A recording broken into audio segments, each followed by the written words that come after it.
ওয়াক্ত জাহানের খেলাফতের দায়িত্ব পালন করে ওমর।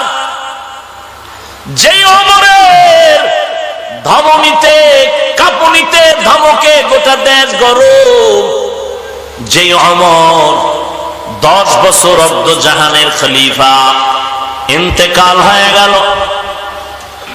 10 বছর ইন্তেকালের পরে স্বপ্ন যোগে কাউকে জিজ্ঞেস করা হলো ওমর কবরের কি হালাত? ওমর বলে এখনো হালাত শুরু হয় নাই, 10টা বছর যে দেশ চালাইলাম তার হিসাব মাত্র শেষ করলাম। এরে নবীর উম্মতের দল, কে সেই ওমর?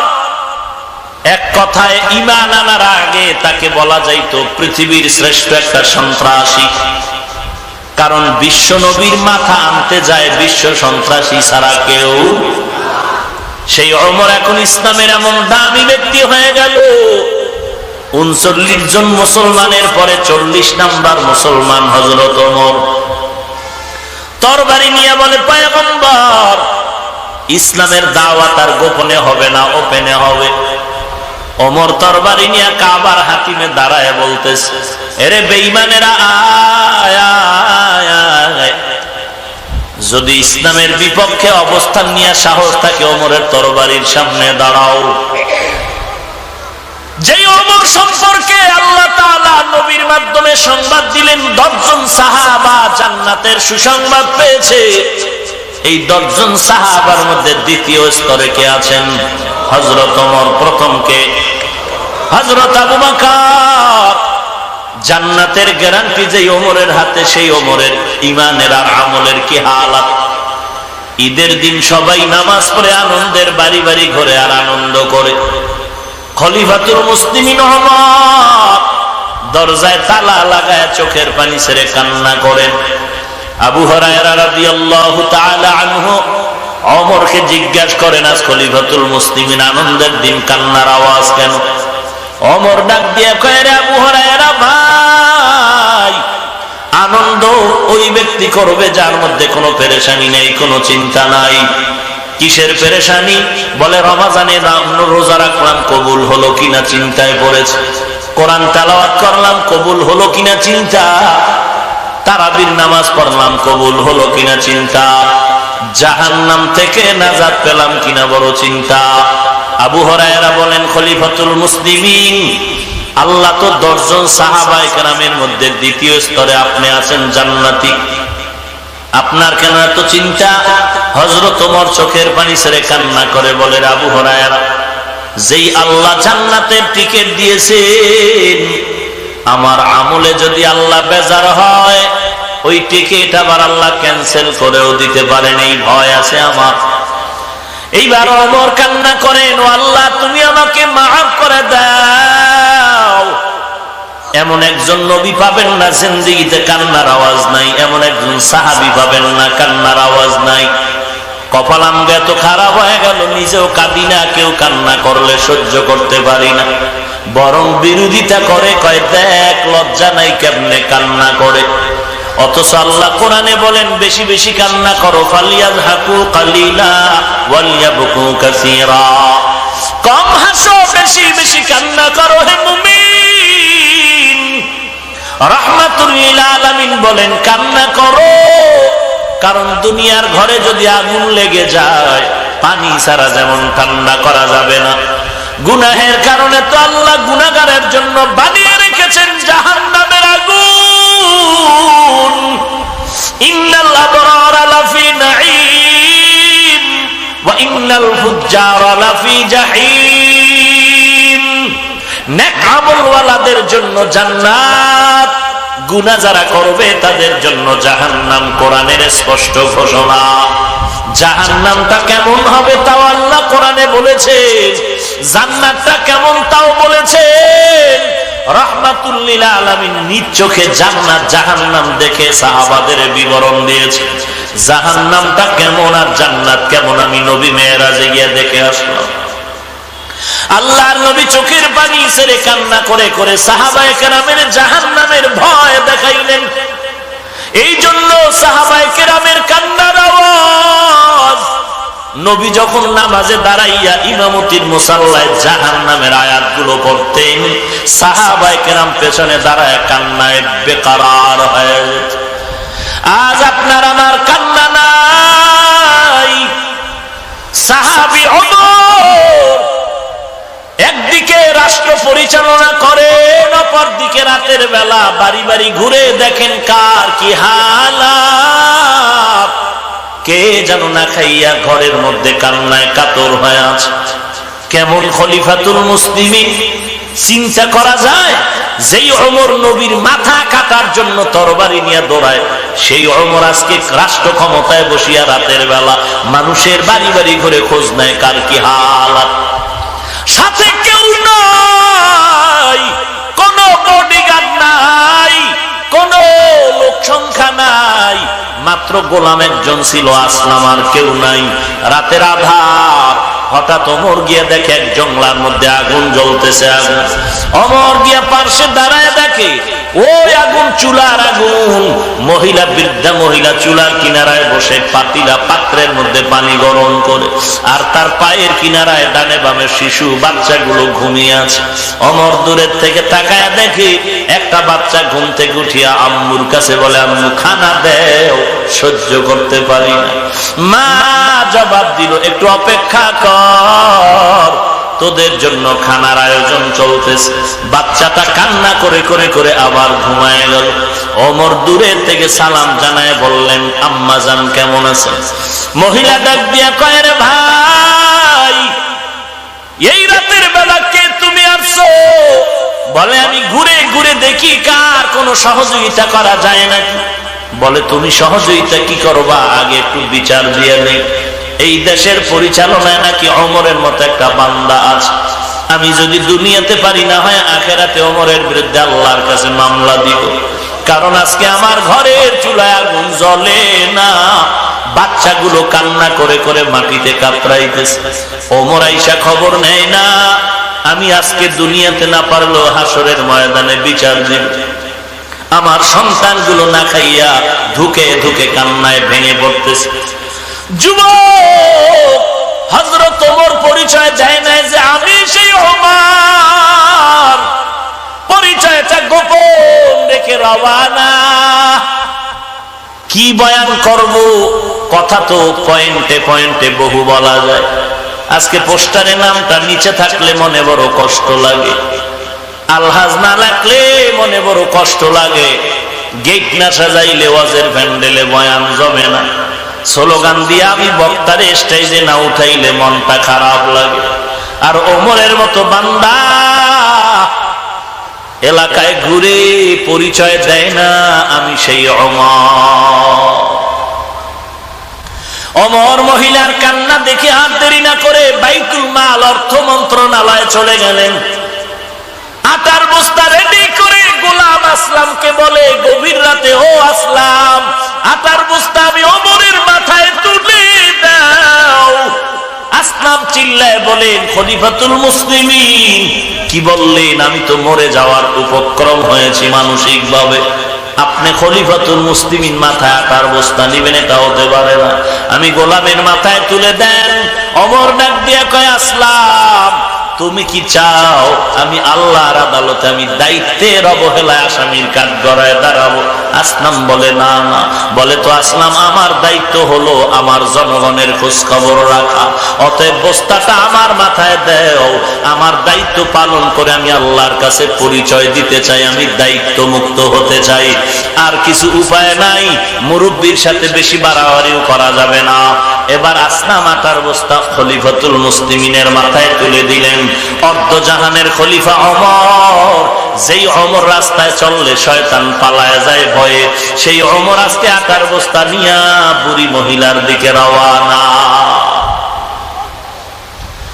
মহিলার বাড়ির দরওয়াজায় গিয়া সালাম দিয়ে বলে, আম্মা জান, একটু দূরে সরে যান। পর্দার আড়ালে চলে গেল। ওমর নিজে বস্তাটা নামায়, নিজের বরকতি হাত দ্বারা আটার খামিরা বানায় নিজে নিজে রুটি বানানো শুরু করলেন। ওমর নিজে রুটি বানাইয়া আম্মা জানকে ডেকে বলেন, আম্মা জান, এই রুটিগুলো আপনি খান, বাচ্চাদেরকে দেন। আটা রেখে গেলাম, শেষ হওয়ার আগে আবার চেষ্টা করব খবর নেওয়ার জন্য। হযরত ওমর এবার বিদায়। আল্লাহর বান্দি মহিলা ডাক দিয়ে কয়, যুবক, বিদায় যাওয়ার আগে একটু দোয়া করে দেই তোমার জন্য। আল্লাহ যদি ওমরের বাদ দিয়া তোমার মতো বান্দাটারে দেশের রাষ্ট্র ক্ষমতা দিত, এই দেশটা জান্নাত হয়ে যেত। ওমর চলে গেলেন। পরের দিন ওমর ডাকিয়া পাঠাইলেন, ওই মহিলাকে ডেকে আনো আমার আদালত। কিন্তু আমি ওমর পাঠাইছি, খবর বলবা না। যখন বার্তাবাহক চলে আসলো মহিলার বাড়ি, ডাক দিয়া বলেন, খলিফাতুল মুসলিমিনের দরবারে আপনাকে ডেকে পাঠিয়েছেন। মহিলা ভয়ে কাঁপুনি ছুটে গেল, কাঁপতে কাঁপতে বেকারার, কারণ অন্তরে ভয়। গতকালকের হালাত বুঝি বাদশার কাছে কেউ লাগায়। আমি ওমরের গালি দিয়েছি, আজ আমার ফাঁসি ছাড়া উপায় নেই। চোখের পানি ছেড়ে বাচ্চাদের থেকে চির বিদায় নেয়। বাচ্চাগুলো কোলে নিয়ে চুমু খায়, মনের মতো মাকে দেখে নেয়, আর মায়ের সাথে মোলাকাত হবে না। কত কষ্ট দিয়েছি, আজ বাদশার আদালতে আমাকে তলব করা হয়েছে, মনে হয় আমার ফাঁসি হয়ে যাবে। চোখের পানি ছেড়ে আল্লাহর বান্দি রওয়ানা। খলিফাতুল মুসলিমিন ওমরের দরবারে গিয়া যখন ভয়ে ভয়ে আতঙ্কিত, গিয়া তাকাইয়া দেখে গত রাত্রের যুবক জায়গায় দাঁড়িয়ে আছে। মহিলারও ভয় পেয়ে গেছে, গত রাত্রের সেই যুবক। হযরত ওমর ঠান্ডা আওয়াজ দিয়া বলেন, আম্মা জান, কোনো ভয় পাবেন না, কারণ আপনি আজ আমার কাছে আসছেন। আজকে আসামি আমি ওমর, আপনি কোনো আসামি না। পাগড়ি একটা লম্বা, এক অংশ ওমর গলায় পেঁচাইয়া বাঁধলেন, আর একটা পাগড়ির মাথা মহিলার হাতে দিয়া বললেন, আম্মা জান, আজ আপনি আমার বিচার করেন, আমি আপনার বিচার করার অধিকার রাখি না। আমার দায়িত্ব পালনে আমি ত্রুটি করেছি, আমাকে বিচার করেন, যা করার করে দেন। তারপরও আমি চাই না হাসরের ময়দানে আল্লাহর আদালতে দাঁড়ায় জবাবদেহি, তার কাঠগড়ায় জবাব দিব, পারবো না। কারণ হাসরের ময়দান বড় কঠিন, ভয়াবহ অবস্থা হবে। জমিনটা হয়ে যাবে তামা, সূর্য মাথার উপরে নেমে আসবে, জাহান্নামের আওয়াজ, সমস্ত নবীরা নাফসি নাফসি বলে কান্নার আওয়াজ। আল্লাহ নিজেও কাহরিয়তের আওয়াজ দিয়া ধমকাবেন। আল্লাহ তাআলা বলবেন, আজকে বিচার দিনের মালিক কে? কেউ জবাব দিতে সাহস পাবে না। আল্লাহ নিজেই জবাব দিয়া বলবেন, লিল্লাহিল ওয়াহিদিল কাহ্হার। ওই দিন সবাই উলঙ্গ থাকবে, কেউ কারো দিকে তাকানোর সুযোগ হবে না। একদল বিনা হিসাবে জান্নাতে যাবে, আর একদল বিনা হিসাবে জাহান্নামে চলে যাবে। ওই হাসরের ময়দানের আযাবরে বড় ভয় পাই।